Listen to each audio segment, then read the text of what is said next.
नमस्कार। संदर्भ ज्योतिष में पुनः एक चर्चा कन्या राशि पर।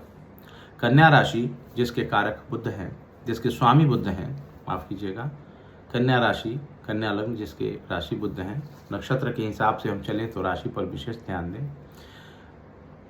वहाँ बृहस्पति के पुनर्वसु नक्षत्र का जो संचरण चल रहा है, यह इनके दशम भाव में चल रहा है, कार्यक्षेत्र में चल रहा है, तो इनके कार्यक्षेत्र प्रभावित होंगे, कार्यक्षेत्रों पर मूल प्रभाव पड़ेगा। चूँकि यह केंद्र में है तो इसके एक शुभता की स्थिति मानी जा सकती है।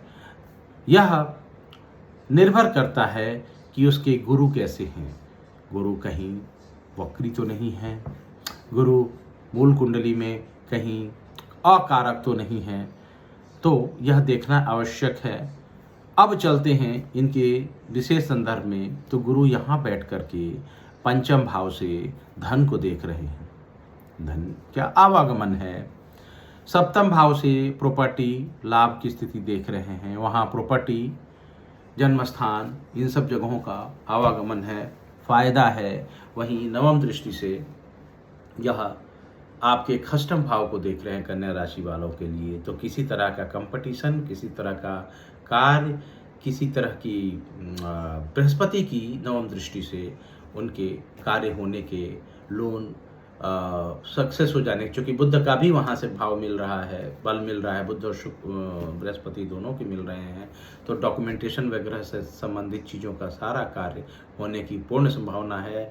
किसी तरह की बैंकिंग, सीए, अकाउंटेंसी के जो विद्यार्थी हैं उनको इस जातक, इस राशि के जातक को, इस लग्न के जातक को, जिसके लग्न मजबूत हो या राशि मजबूत हो, ये भी देखने की चीज़ है।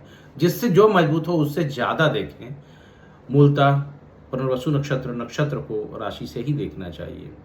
तो एक छोटे से विषय में मैं यह बताना उचित समझता हूँ कि कन्या राशि के लिए यह समय बहुत ही शुभ है। बुध सिर्फ वही नहीं, लग्न और दशम को संबंध बना रहे हैं।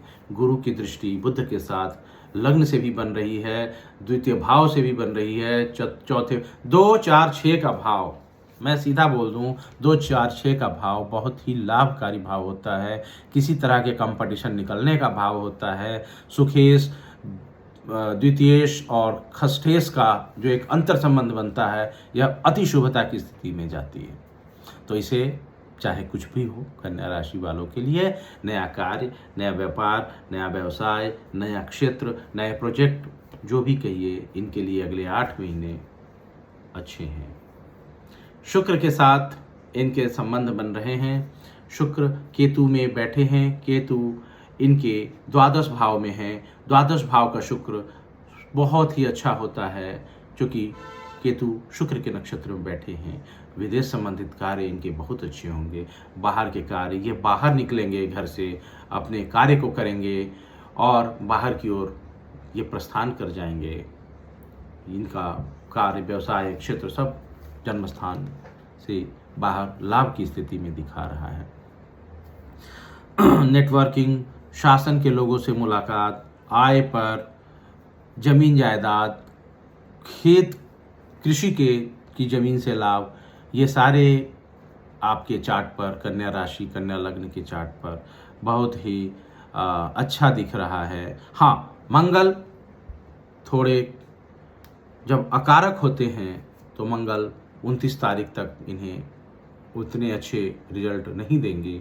जब 29 तारीख के बाद द्वितीय चरण में घुसेंगे, शुक्र के साथ संचरण होगा, उससे भी जब तृतीय में मिथुन नवांश में जाएंगे, उसकी स्थिति और ज़्यादा सुलभता होगी 18-19 सितंबर के लगभग में।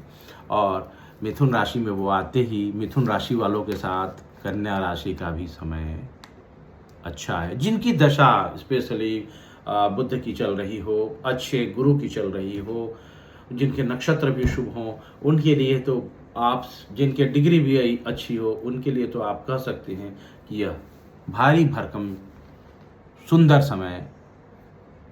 जिनकी शादी न हुई हो उनकी शादी हो जाएगी। जिनके कंपटीशन हो, कहने का तात्पर्य कि सीधा सीधा वह बहुत अच्छा संबंध, अंतर संबंध वो बना रहा है।